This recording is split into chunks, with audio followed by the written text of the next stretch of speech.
Welcome to the Great Detectives of Old Time Radio from Boise, Idaho. This is your host, Adam Graham. If you have a comment, email it to me, box13@greatdetectives.net. Follow us on Twitter at Radio Detectives and check us out on Instagram, instagram.com/Great Detectives. If you're enjoying the podcast, be sure and follow us using your favorite podcast software. And if you're making travel plans, remember JohnnyDollarAir.com. JohnnyDollarAir.com is our Priceline affiliate link. So if you purchase through there, part of your purchase price benefits the Great Detectives of Old Time Radio at no additional cost to you.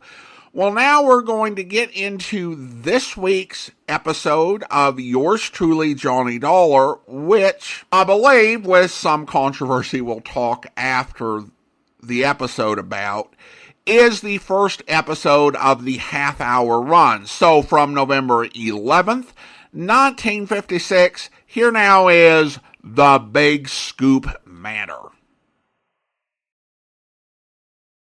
From Hollywood, it's time now for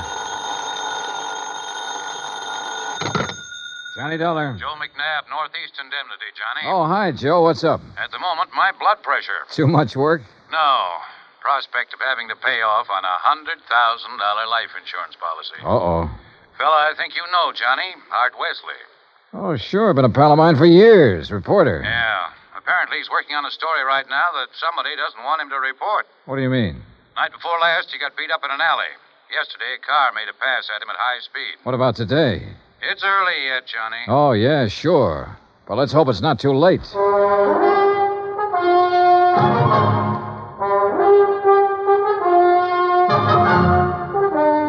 Bob Bailey in the exciting adventures of the man with the action-packed expense account. America's fabulous freelance insurance investigator. Yours truly, Johnny Dollar.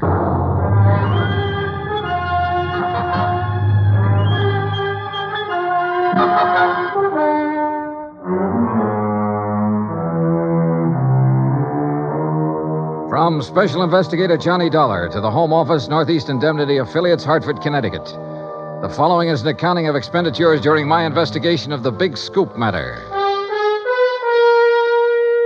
Expense account item 1, $18.40. Transportation and incidentals to New York City. I called Art Wesley's paper. He wasn't in, and nobody seemed to know where he was. Then I remembered a small bar called Tony's over on 3rd Avenue. I took a cab, that's item 2, $1.25, and found him in a corner booth. Sorry, Johnny, no bodyguard. The informants I'm working with will take off fast till they spotted one. No informants, no story. That insurance policy your paper took out on you, who's the beneficiary? A dear departed wife, Joan. Departed? I We thought... split up a couple of months ago. Oh, I'm sorry to hear that, Art. We were living in two different worlds. I wanted a home and family. She wanted a trip to the moon every night. Where is she now? Who knows? On her way to the moon, I guess. Hey, look, this story you're working on, Art. It's hot, Johnny. And big, real big. A national gambling syndicate, and run by a guy right here in New York. Who? I'm getting close, but I'm not sure yet. When I am, then out come my articles. What's this guy gonna do when you push him into a corner? Look, I'm worried about you. You look, Johnny, I'm not as foolish as you think. I've got his name written down and put in a safe deposit box with what evidence I got. That's my real insurance. Oh, Art, look, we've been friends a long time. I'm not gonna let you do this alone. Sorry, Johnny. I gotta go it alone.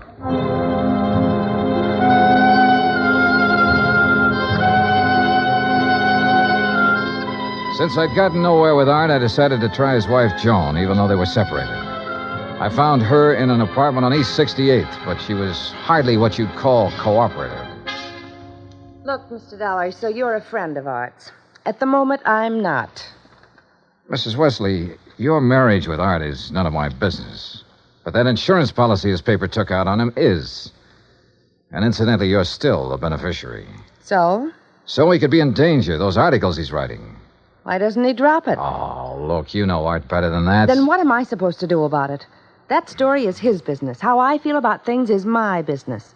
And come to think of it, I can't see that either of those things is your business. Item 3, $1.80 cab fare to police headquarters in the office of my old friend, Detective Lieutenant Rastelli.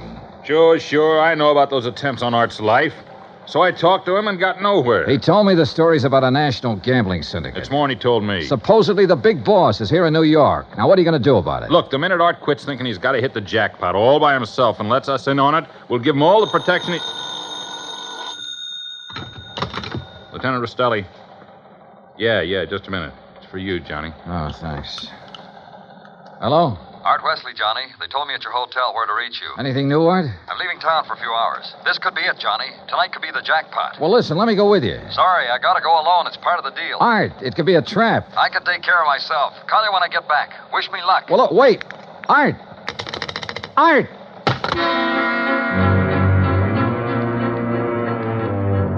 Item 4, $1.80 cab to Art's apartment, where I persuaded the manager to let me in. I was looking for anything that would give me a lead. Then, near the phone on a scratch pad, I found where he'd written the word Watika several times. Sure, Lake Watika, upstate. Art had a lodge there. Item 5, $25 even for a rented car. It was a 3-hour drive to Lake Watika, which was bad enough. But to top it off, it started to rain, and rain hard.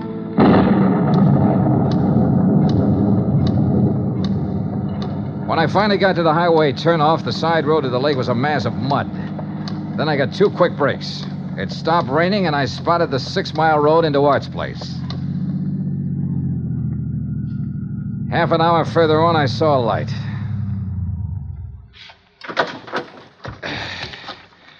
Art's car was parked at one side, and the front door of the lodge was wide open. When I got to it, I saw why. Art was lying in the doorway. Yeah. He was the one who wanted to hit the jackpot. But you can't hit the jackpot with a slug, particularly when that slug is right between your eyes.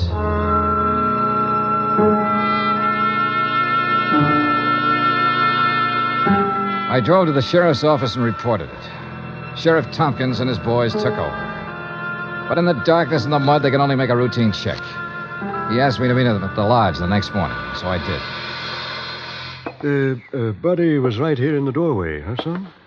Yeah, Sheriff, I didn't move it. And Wesley probably got shot when he answered the door by somebody standing out there on the ground. Because of that bullet hole in the roof? Yeah. Right over that shelf that's stocked with canned goods, sugar, salt, and the like. Apparently, he used this place regular. Yeah, he used to do some of his writing here. Were you able to determine time of death? Coroner says between 10:30 and 11 last night. What time did you arrive? About half an hour after the rain stopped. I'd say 11:45. Means it was still raining a good half hour after the killing. No wonder we found no tracks. Hey, look, Sheriff. Art was working on a hot story about a national gambling syndicate. Could be that he found out who the boss was last night, the hard way. Oh? Then you think the killer was from out of town? Maybe New York? Yeah. Now, where would he stay? Is there a hotel around here? Lake Watika Inn, just outside the village, about 6 miles from here. Sheriff, I'll check it out. The guests here at the inn, Mr. Dollar? Well, we have only 2 who checked in yesterday. It's the off-season, of course. Yeah, clerk, who are they? Well, Mr. Cooper yesterday afternoon and a Mr. Buckley around dark. Uh-huh. They still here? Mr. Cooper is sitting right out there on the terrace, but Mr. Buckley paid in advance and left quite early this morning. I see. Did Buckley give any reason for stopping here? He said he was a traveling man and didn't like to drive in the rain.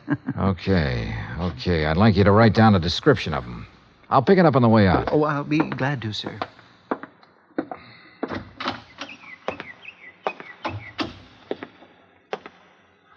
Hi.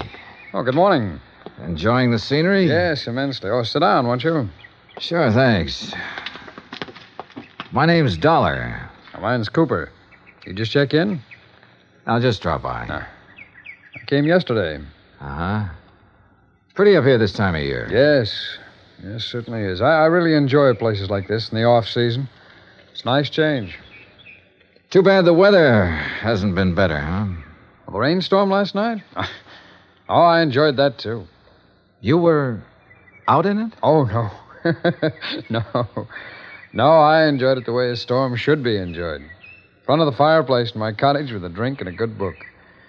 No, Mr. Dollar, I stayed in last night. And that was that. I picked up the description of the other guest, Buckley, from the clerk and gave it to Sheriff Tompkins, who got out a bulletin on him. Then I drove back to New York City, turned in my rented car, and took a cab. That's item 6, $1.70, to Joan Wesley's apartment. Yes. They notified me this morning about Art's death. I don't know what to say. What is there to say? Good question, Mrs. Wesley. If only he hadn't been so stubborn. If only he'd given up that story about the gambling syndicate or whatever it was. Yeah. You figure somebody in the syndicate killed him? Why, of course. Mrs. Wesley, did you know Art had gone on up to the lodge at Lake Watika? No. Mr. Dollar, I'm rather tired. One more thing. Did you go out last night? No. It was raining. I stayed here in the apartment. All evening?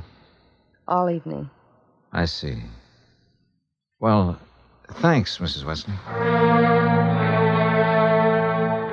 Maybe I was imagining, but it seemed to me Joan Wesley hesitated just a little before telling me she hadn't been out of her apartment last night. And if she had gone to Lake Watika, I checked the basement garage. Her car was clean. Too clean. Item 7, $5 to the garage attendant for some very interesting information. Joan Wesley had ordered her car washed first thing this morning. Why? Because the wheels were covered with mud from last night.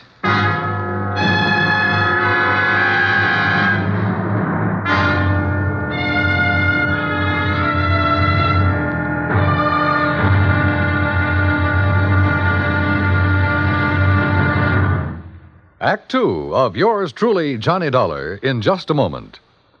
Better schools mean better citizens, better neighbors, better families. But we can't expect our children to respond, to learn and grow, if we ourselves are indifferent to their school environment. CBS Radio urges that you write to Better Schools, 9 East 40th Street, New York 16, New York, for information about how citizens can spark community action to improve their schools. That address again is Better Schools, 9 East 40th Street, New York 16, New York.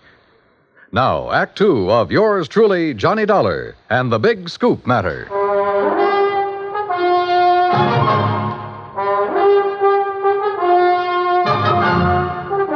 I tell you, I didn't leave this apartment last night. Your car says differently, Joan. Car? You had it washed today because it was all muddy. And the reason it was muddy was because you had it out in the rain last night. Look, Another thing. You told me you didn't know Art had gone to the lodge. You hadn't heard from him. But the switchboard operator told me you had a call from him yesterday. Now, why else would he call you except to tell you where he was going? Well, how about it, Joan? All right. Art did call me yesterday and told me he was going to Lake Watika. And how about last night? Yes. I went out, but not to Lake Watika. Art wouldn't give you a divorce. By killing him, you get your freedom and $100,000. I didn't kill Art. I didn't go up there last night. And where did you go? Might as well know. The reason I wanted a divorce from Art was because I'd found someone else. Oh? That's where I went for a few minutes last evening. Why did you lie about the phone call from Art yesterday? I don't know. I was confused. I was afraid it would look bad for me if it came out that I knew Art had gone up there. It doesn't look good for you this way, believe me. Oh, Johnny, I'm telling the truth. Who is this fella you're interested in? I don't see why he Who has is he? His name is Ted Nash. Will you have to talk to him? I sure will. And right now. But I was wrong about talking to Ted Nash right now. I called his apartment and got no answer. Item 9, $1.60 cab fare to police headquarters in the office of Detective Lieutenant Rastelli. You figure this guy Nash and Joan Wesley could have killed Art and used the gambling syndicate threat as a cover, huh? It's a possibility, Lieutenant. Well, I'll see what I can find out about Nash. How'd you do at Lake Watika? 2 guests checked in the day of the killing. One a man named Buckley. He left early this morning. Sheriff Tompkins has a bulletin out on him. Who else? A fellow named Cooper, who apparently likes to go places in the off-season. Nothing to tie him in particularly. Cooper, huh? We had a rumble some time ago that a guy named Cooper was involved in that gambling syndicate. What? Trouble is, we got no proof. Hey, wait a minute. What's the matter? Art told me he'd put the name of the man he was after in a safe deposit box. If we could find the key to that box. How about Art's apartment? Let's take a look. So we looked, and we found the key tucked away in a desk, but only a number on it. Nothing to tell where it was located. I gave it to Lieutenant Rastelli, and he promised to check every bank in town if necessary. While I went on back to Lake Watika to see if the man named Cooper at the inn was the same one Rastelli told me about. When I got there, after a frantic 3-hour drive, I found him comfortably sitting by the fireplace. Well, Mr. Dollar, isn't it? Yeah, that's right. Cooper, I'm going to get right to the point. You told me you came up here to enjoy the scenery. Yes, that's right. Why? The man who was killed last night, Art Wesley, he was trying to expose a national gambling syndicate. Oh, that's very interesting. So? So, I know a police detective in New York who thinks you're a member of that syndicate. Well, now, Mr. Dollar, that's a very serious charge.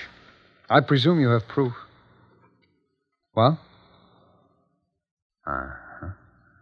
No proof. Well, in that case, I don't think there's any... Mr. Dollar, long-distance call for you. You can take it on that phone right beside you. Thanks, clerk. Johnny Dollar. Rastelli in New York, Johnny. Hi, Lieutenant. Did you locate that? Yeah, the safe deposit box, and in it we found the name of the man Art Wesley was closing in on. It's Cooper. Thanks very all right, much. So you... Well, Cooper, you wanted proof? We've got it. Evidence that ties you in with the syndicate. Clerk. Well, now, this is ridiculous, Is it? Dollar. Let me tell you the facts about this thing. Is something the matter, Mr. Dollar? Get Sheriff Tompkins on the phone, clerk. Tell him I've got Art Wesley's killer here. You mean Mr. Cooper? Oh, now, wait a minute. Now, look, Dollar. If you'd get your facts straight, you'd drop this silly notion of yours. What kind of facts, Cooper? What time was Wesley killed? Between 10:30 and 11 last night. But, Mr. Dollar, Mr. Wesley's place is some 6 miles from here. That's right. Why? Well, then Mr. Cooper couldn't have killed him. What do you mean? Last night, I took a drink to Mr. Cooper's cottage here at the inn. What time? Around 20 to 11, and I chatted with him for at least 15 minutes. Are you sure about that? Oh, quite sure. Well, Mr. Dollar, I'll buy you a drink sometime. Cooper strolled back to the bar with a satisfied smirk on his face. So the one man who had to be Art's killer couldn't have killed him. I collared the clerk again and had him repeat his story in detail. If you recall, it rained heavily last night, Mr. Dollar. Yes, I drove through it on my way up here. Well, I was making the rounds of the inn, checking windows, things like that, when the house phone rang. It was Mr. Cooper calling from his cottage. He wanted a drink. You say that was at 20 to 11? Yes, I always jot down the time when I am called away from the desk. All right, go on. Well, when I got to Mr. Cooper's cottage, he was sitting in the living room in front of the fire with a book. Yeah. We chatted a while, and then when I returned here to the desk, I jotted down the time again. 10:55. Well, that does it. What do you mean? Oh, it's a good 20-minute drive from here to Art Wesley's lodge. If he was killed between 10:30 and 11, and Cooper was here at that time, he couldn't have done it. Well, I'm sorry, but facts are facts. And... Oh, excuse me. Lake Watika Inn. Yes, just a moment. Sheriff Tompkins, Mr. Dollar. Oh, thanks. Hi, Sheriff. Thought you ought to know, son. Remember that man Buckley we were looking for? Yeah, sure, the other guest at the inn. We picked him up. I've been questioning him for an hour. Any luck? No, sir. He's just a traveling salesman who stayed at the inn because he didn't want to drive in the rain. You sure? Buckley swears he doesn't even know Cooper. Just between you and me, Johnny, I think we got the wrong fella.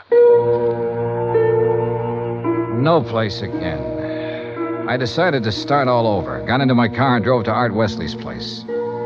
Nothing was changed. I remember the trip I'd made the night he was killed, how it rained heavily until about half an hour before I arrived. How I'd found him lying in the open doorway, a bullet hole in his head. Yeah, and the hole in the ceiling over the shelf of provisions, marking the path of the bullet. It was there. So were the provisions. Canned food, mustard, sugar, a package of crackers. There was some... Wait a minute. Sugar. The sugar bowl. I stared at it for a moment. I remembered a couple of things the room clerk at the inn had told me. And suddenly the whole deal slid neatly and quietly into place. I drove back to the inn fast. Cooper's cottage was empty, so I went inside to the bedroom and took a look around. Then I spotted one of the pictures on the wall, a little out of place. I looked behind it. Yeah, just what I expected. Outside, I found Cooper sitting on the terrace in front of the main building. I slid into a chair across from him. Well, Mr. Dollar, what fantastic crime are you going to accuse me of today? Cooper, I got a one-track mind, and it's still stuck on murder. Oh, now look, Dollar. We've been over this before, and personally, I find it quite boring. So much so that it's interfering with my vacation here. That's too bad. Yes, it is. So I'm leaving this evening. I don't think so, Cooper. Oh, come now. Art Wesley was trying to expose a figure in a gambling syndicate. You. Well, that's a matter of conjecture. You had to stop him for keeps. Oh, now look, Dollar.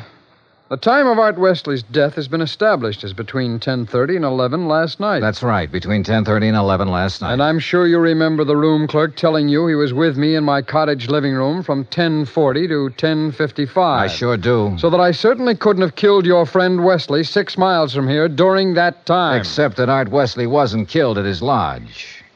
What are you talking about? You see, I remembered something else the clerk had told me. The night of the killing, it stopped raining a little after 11. All right, what difference does that make? All the difference in the world, believe me. Here's what really happened, Cooper.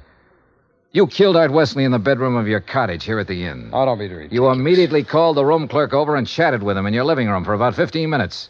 He didn't know there was a corpse in the next room. Oh, really? After he left, you took Wesley's body the 6 miles to his place and planted it in the doorway. Oh, now look, Dollar. Your problem was to make it look like he'd been killed there.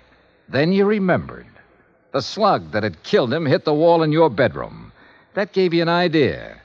You figured out the right angle at the lodge and fired a shot upwards from the outside the door. It went through the ceiling at the back. All right, Dollar, I've had enough of your half-baked theories with no proof whatsoever to back them up. Correction, Cooper. This time I've got proof. There was a shelf of food under the bullet hole and a bowl of sugar directly under it. A bowl of... So what? When sugar gets wet, it gets crusty, and it stays that way. But the sugar in that bowl was dry. Now, if the killing was between 10:30 and 11, and it rained heavily until after 11, then some rain would have dropped through the bullet hole into the sugar. I see. But, Cooper, the sugar was dry. So the bullet hole was made after the time of the murder, when you planted Wesley's body there. Just a little detail, Cooper, but it nails you. That, and of course, the fact I found the slug that really killed Wesley just a couple of minutes ago. Oh? Buried in the wall of your bedroom behind a picture you'd moved slightly to cover it. Well, Dollar, I may as well tell you that I saw you come out of my cottage a few minutes ago. I figured you knew. So ever since you sat down here, I've been holding a gun on you under the table. You know, Cooper, I may as well tell you. Ever since I sat down here, I've been holding a gun on you, too. Well, you... Let's have it. Well, you didn't have any gun. A big-time gambler bluffed right out of the game. Cooper, you're slipping.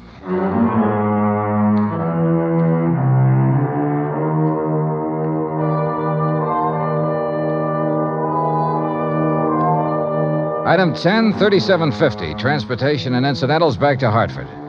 Expense account total $187.40. Remarks? Cooper's awaiting trial. About Art Wesley? Well, I guess that sugar bowl was a dead man's revenge. And come to think of it, that revenge was pretty sweet. Yours truly, Johnny Dollar.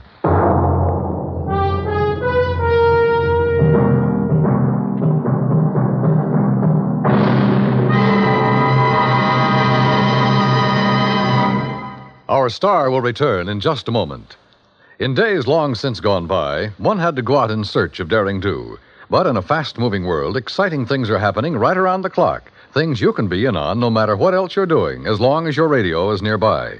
With CBS newsmen on the job, you can make CBS Radio your listening post for world events. Stay tuned now for 5 minutes of CBS News, to be followed over most of these same stations by the FBI in peace and war. Now, here is our star to tell you about next week's story. Next week, colorful New Orleans, from nightlife in the Latin Quarter to the dismal, deadly swamps. Join us, won't you? Yours truly, Johnny Dollar. Yours truly, Johnny Dollar, starring Bob Bailey, originates in Hollywood. Written by Robert Reif, it is produced and directed by Jack Johnstone. Heard in tonight's cast were Virginia Gregg, Russell Thorson, Barney Phillips, Stacy Harris, Larry Thor, Parley Baer, and Les Tremayne. Musical supervision is by Amerigo Marino. Be sure to join us next week, same time and station, for another exciting story of yours truly, Johnny Dollar. Dan Cubberly speaking.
Welcome back. A solid mystery in typical Robert Reif fashion with one big clue and fisticuffs at the end.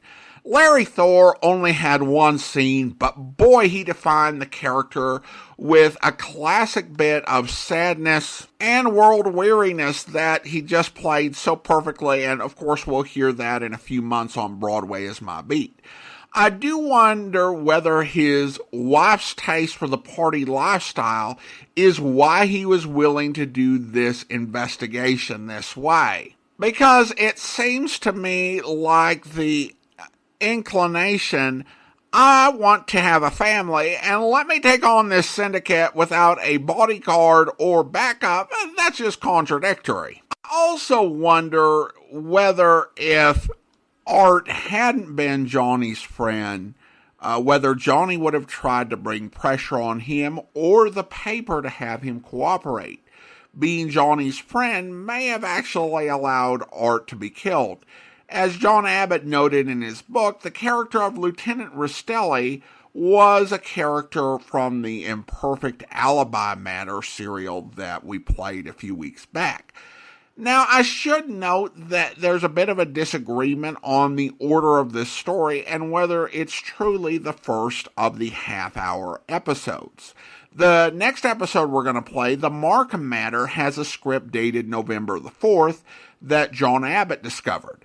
But it has also been dated by researchers as November 18th due to its Thanksgiving reference. Both this week's show and The Markham Matter contain a reference to next week's show being in New Orleans, which actually would be the Royal Street Matter, which aired on November 25th of 1956. I ultimately decided that this one, which incontrovertibly aired on November the 11th of 1956, was actually the first episode. The big things that argue against that is that the last episode of the serial era was November the 2nd, and it promised to start airing episodes on Sunday. I think created a bit of confusion. The idea that right after finishing the serial episodes, we're going to start into the half-hour series seemed, perhaps it was too ambitious as well.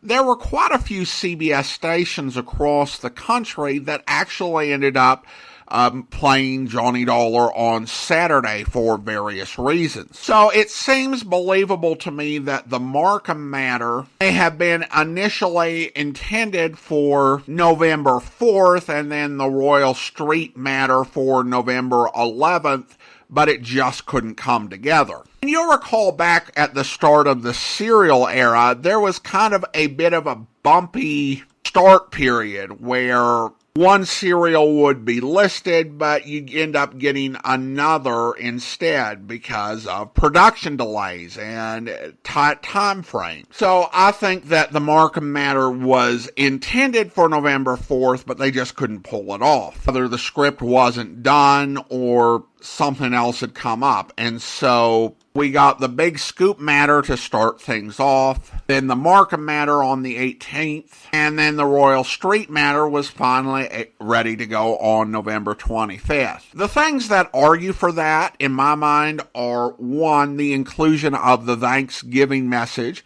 which makes no sense at all on November the 4th. And then there's also the fact that there's not a script out there that's purported to be from November 18th. So if the Markham matter was on November the 4th, what was on the 18th? I also found a newspaper log from the Concord Monitor indicating that the Markham matter was the Johnny Dollar episode that aired that weekend. So I'm pretty confident. The bad news is, if you were looking forward to a return to New Orleans, you've got a couple weeks to wait. Listener comments and feedback now, and we go to some listener comments regarding some of our Yours Truly Johnny Dollar episodes. We start with Lawrence, who emails in regarding the Silent Queen matter.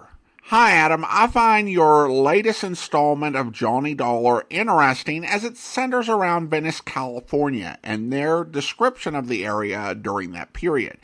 One of my favorite actors lived his last days in a cheap hotel in that town, dying with only around $13 to his name. The actor was Tom Conway. Listeners to radio might remember him as taking the role of Sherlock Holmes when Basil Rathbone left the show. He also portrayed Simon Templar, aka the Saint, after Vincent Price as well.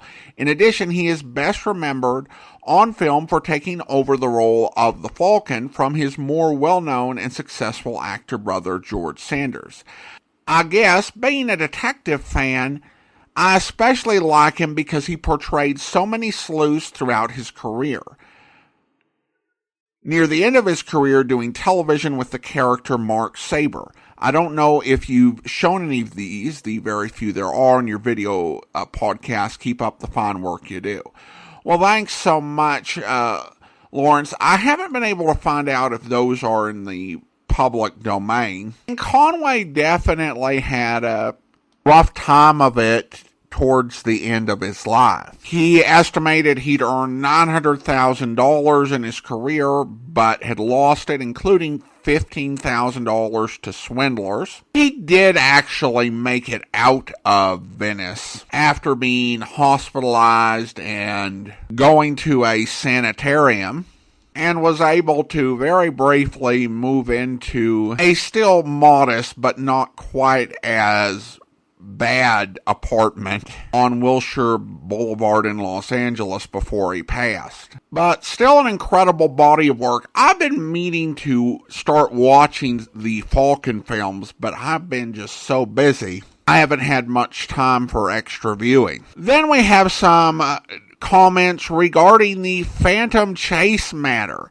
And we start with an email from Jason, who writes, "Just wanted to thank you for a great podcast series. After listening to Johnny's remarks at the end of the 2-week Phantom Chase series, I would think that Johnny would be on the outs with Pat McCracken.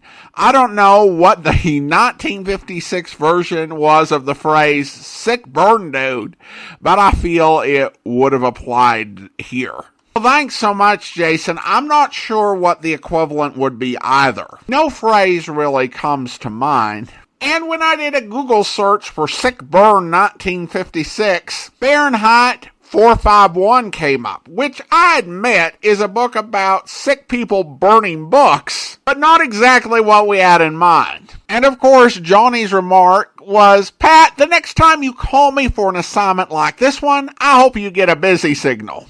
Which is rough, but it's just Johnny blowing off steam. And he is at such a level in his profession that you just kind of shrug if you're running an insurance office. Because you know in a few weeks or months, you're going to have a case that you're going to want to bring in the best possible investigator over. Then we have a comment from Spotify, and Stacy writes, "The Barbados accent of the fishermen is inaccurate. I know for the era, they are not focused on accuracy. It is neat that they use a variety of locations. Thank you. I enjoy listening to Johnny Dollar. Well, thank you so much for the comment, Stacy. And I think you're right. In modern acting, there is a greater focus and also a greater ability to get various accents correct. I listen to the modern Big Finish audio dramas, and they have extras where actors talk about their work. And sometimes you'll have these actors taking on accents that they are not necessarily familiar with. And before they do that, they use YouTube to pull up a native speaker speaking in that accent to kind of gather how that works and to really work through and acquire the skills needed to give a good performance. You didn't quite have that ease of access. You would need to have background, and it was just not as easy, and audiences wouldn't necessarily demand it. And I should say, it's not just American radio dramas that had this problem. Yeah, we've heard some of these Australian dramas, which are supposed to be set in the United States, and their ideas of what a believable American accent sounds like. And whenever you're listening to a British audio drama or even watching a British television series of a certain age, and I'm talking, into the 80s, whenever you hear a character say, oh yes, here's this American gentleman, you just kind of brace yourself for what's going to come next. So it was a international phenomenon, and I think we are getting to a point with technology and with our ability to more quickly connect around the world to have more believable performances and accents and less things that sound silly, even though it's just actors in the 1950s doing what audiences expected at the time. Speaking of accents, we also have a comment regarding the same story from off the website. Elwood writes, thank you for keeping these dramas alive. Your commentary brings very helpful context to the dramas. I do have a question I am curious about.